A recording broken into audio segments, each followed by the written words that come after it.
Okay. Hello, everyone. I'm here to talk about bringing things home. I would like to start this talk by reading you a poem, just by one of my favorite poets. He's a Brazilian poet called Manuel de Barros. And this poem has a very special meaning to me. So this is what he says. In order to touch the world's intimacies, it is necessary to know A, the splendor of the morning is not to be opened with a knife. B, the way violets prepare the day to die. C, why it is that red-striped butterflies are devoted to graves. D, if a man who plays his existence on a bassoon during the afternoon can be saved. E, that a river flowing between two hyacinths bears more tenderness than a river flowing between two lizards. F, how to hold the voice of a fish. G, which side of the knife becomes damp first, etc., etc., etc. And learning 8 hours a day will teach the principles. So, hello, I'm Karen. I'm a Nomad game artist. And by Nomad, let me explain that. A little bit over 1.5 years ago, I decided to quit my day job as an artist back in London. And I got rid of most of my stuff, packed the rest into a suitcase, and decided to set off and do the proper indie thing. So this is currently where I live. It's behind someone's couch in London. Is that okay? Sure. I'll call this behind the couch surfing. I've been on and off between Canada and Brazil and a couple of other places. And why go nomad? Well, there are a bunch of reasons why I started considering that. I was 29 and I was very much thinking about questioning myself whether I was doing what I wanted. And I was also very, very keen on exploring more things. I wanted to make and work on my own games, and I wanted to free up free time for that. And I thought that maybe by living with less things, living less money and owning less, I could save up money and do my thing most of the time. So I've been doing that while I'm freelancing and working on my own stuff at the same time. And also, the whole traveling around and going to places made me connect to many creators around the world, and those are very great people from the most diverse backgrounds, working on their own things and putting their own passions, their very distinct talents, and making a variety of games I hadn't seen before. So right now I'm very fascinated about what indie creators are doing. So this means that by having more people and more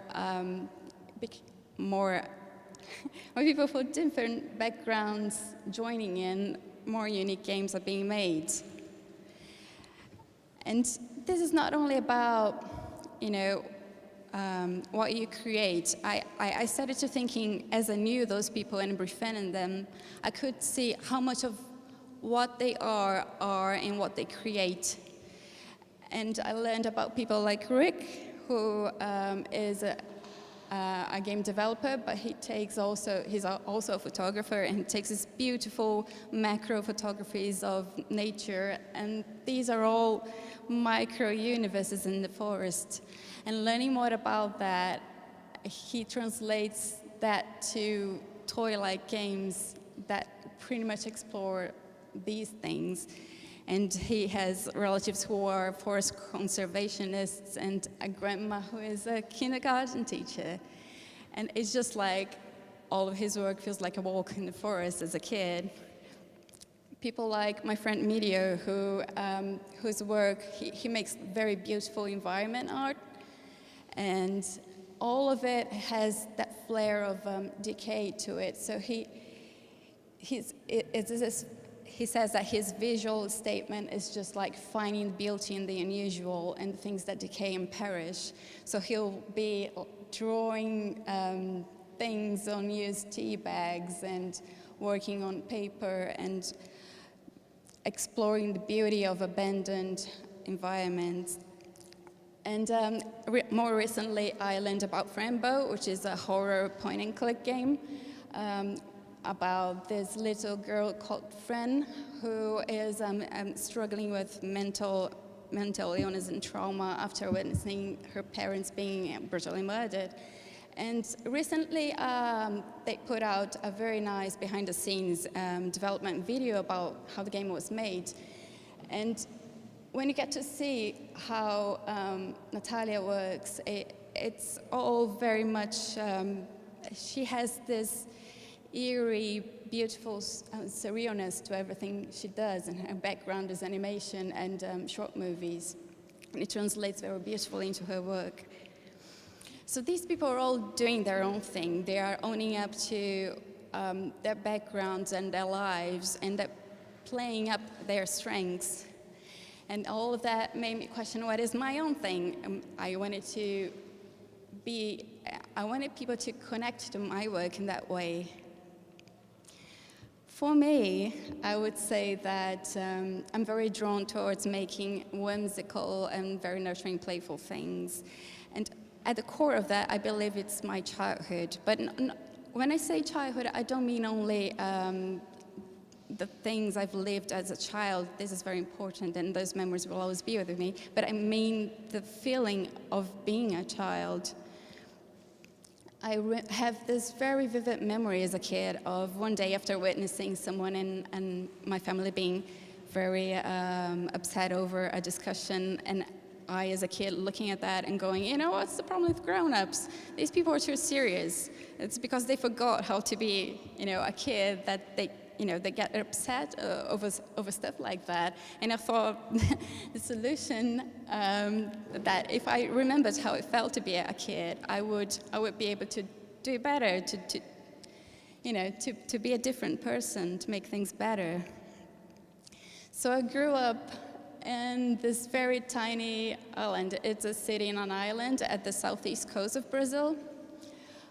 There's not much going on in there, but I do have very dear memories about it. If I were to write a poem about it, it would be featuring me playing with my pets and playing games and drawing and reading comics to my dad when he came back from work, and riding the ferry to my grandma's house.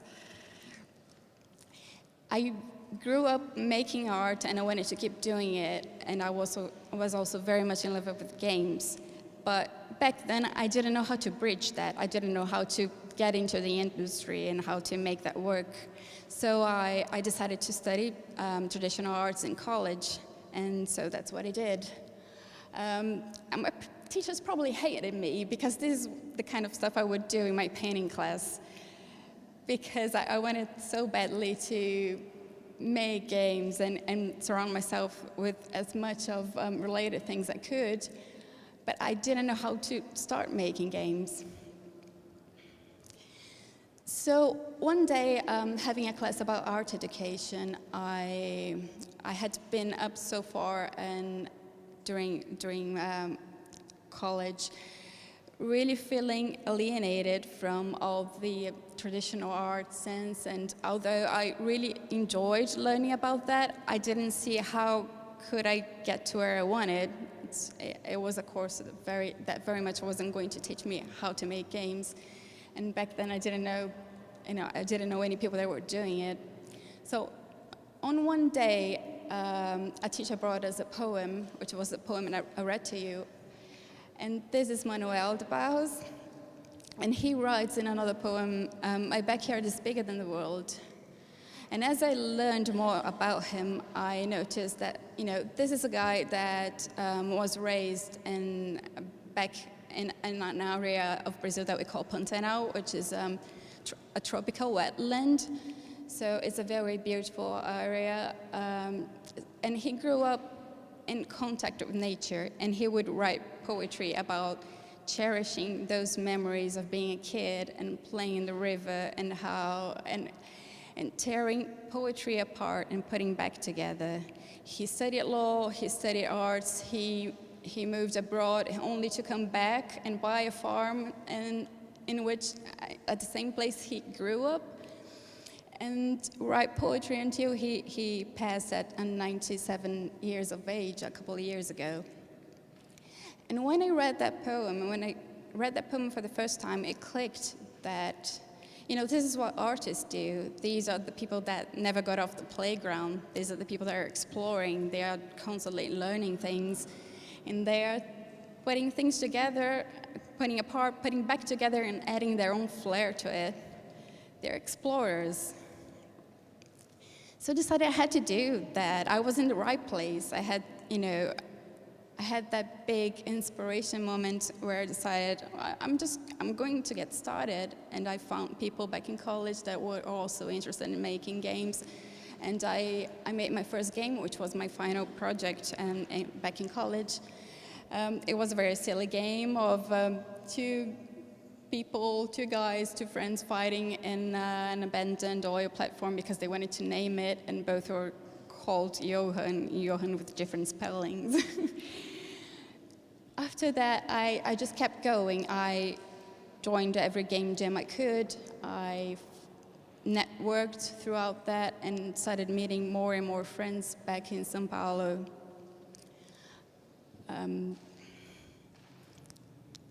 Which took me eventually back to London. As 1 year after I graduated, I found a job there, and I moved and I started working as a game artist. But as I was going to turn to 30 and decided to go on to my new journey, my first destination was Vancouver in Canada, and that was a very, very inspiring place to be. The indie scene in Vancouver is very rich. There's so many people in there working at games. And I started making Oceanheart with my very talented friend Alec Holoka, which is the developer of Night in the Woods and Aquaria. Oceanheart is basically an open sim role-like game. It's sort of Wind Waker meets Animal Crossing with Harvest Moon elements. So you have your own boat, you sail around, you find islands, and they'll have animals and plants and things to harvest, and you can feed animals and take care of them and customize your own boat. And it is a game with a big scope. It didn't start that way. Initially, all I wanted was to make a very, very simple, short experience where you are alone, you don't see any people, you maybe find messages in bottles written by other people, but you never connect. And this is related to a moment that I was going through last year, which was a very difficult moment in my life for personal reasons. And I was struggling with this feeling of isolation, of longing for home and not feeling happy. So initially I came up with this, and Alec and I discussed and tried to work it out how to make it.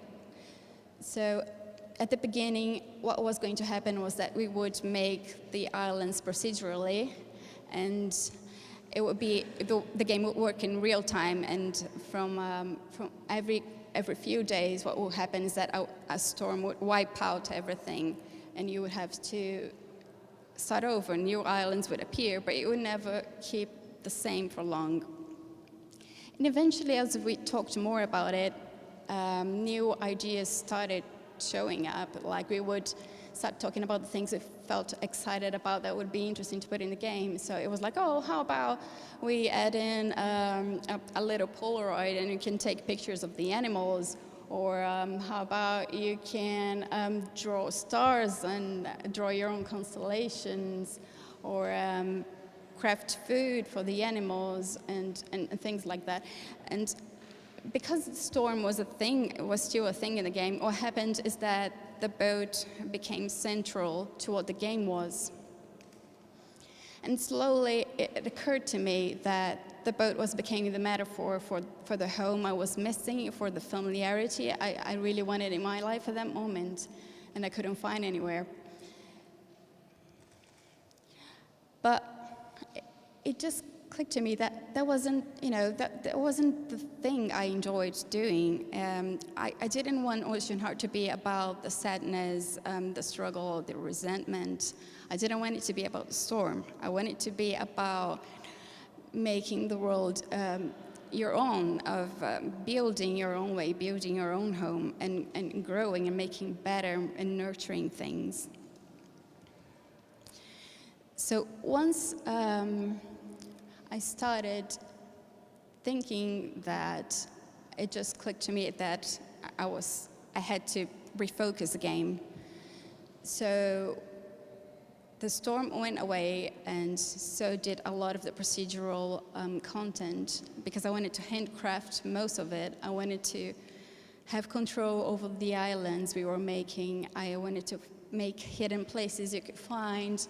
I wanted to have all kinds of different species and animals and things you could collect and harvest. And as I did that, and as we worked on it, it seemed like somehow that really resonated with people.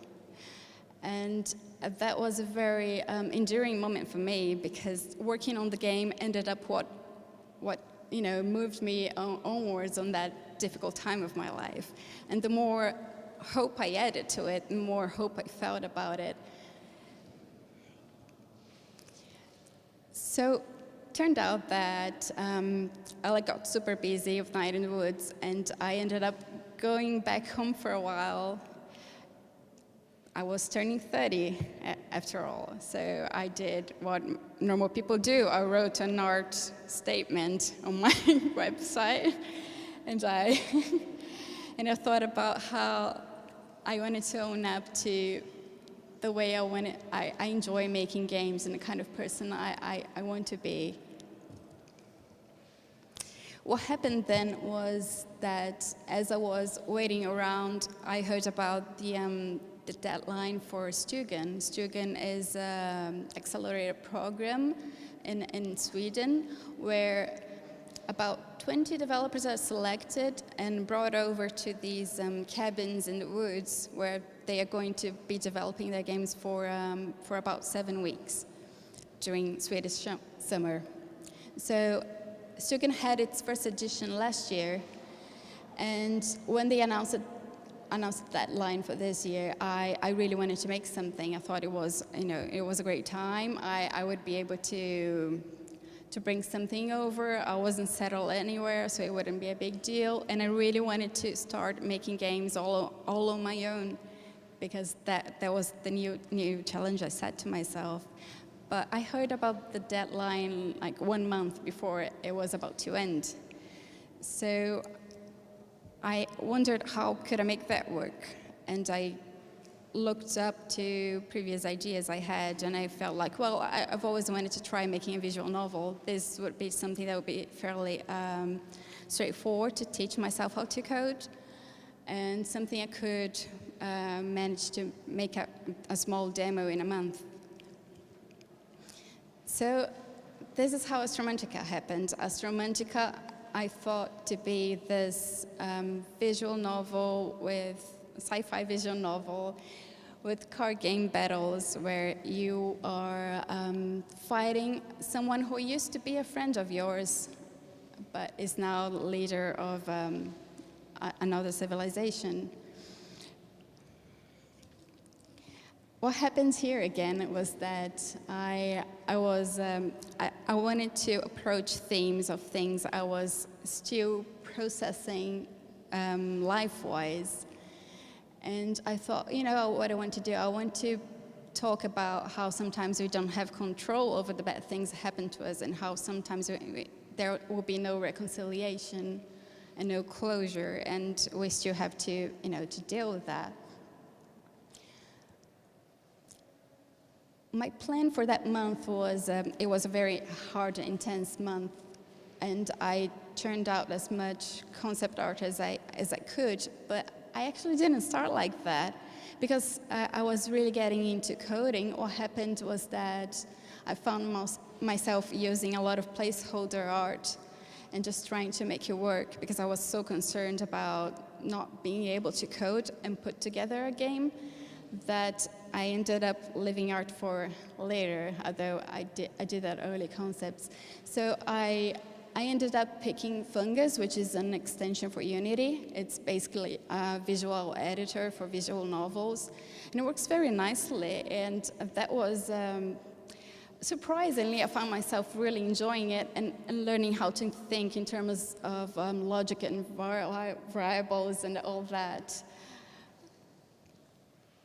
And because I had very short time and I wouldn't be able to put together or learn in time to make the card battle part of the game, I decided to just paper prototype that, and I did a small mock-up and added that to the demo, but the mock-up is just like a screen with how the game should look like.